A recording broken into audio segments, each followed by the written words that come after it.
આરોપી કેટલા આરોપી છે અને શું કામ ધંધો કરી રહ્યા છે? ફરિયાદી શ્રી મોહમ્મદ અકરમ દ્વારા ઇકોસેલમાં ફરિયાદ આપવામાં આવેલ.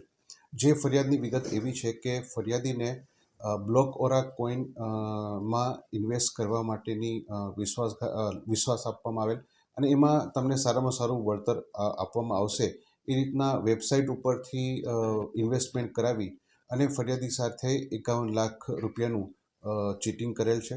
જે અનુસંધાને અમે 5 આરોપીઓ વિરુદ્ધમાં આઈપીસી કલમ 409, 420, 114 અને જીપીઆઈડી એક્ટ મુજબ ગુનો નોંધેલ છે. તપાસ હાલ ચાલુ છે.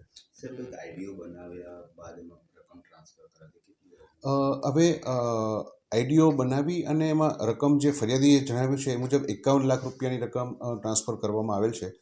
વિશેષ આઈડીની અને અન્ય જે ઓનલાઈન બાબતેની જે ચીટિંગ કરવાની મેટર છે એ અનુસંધાને હાલ તપાસ ચાલુ છે. શક્ય છે કે કદાચ આંકડો આ વધી પણ શકે. ફરિયાદીને એને ત્યાં એ લોકો વિસ્તારમાં રહેતા હતા એનું સંધાને પણ એકબીજાના પરિચયથી અને મિત્રોની એડવાઇસથી પોતે આ બાબતે ઇન્વેસ્ટમેન્ટ કરવા માટેની એ લોકોને વિશ્વાસ આપવામાં આવેલો.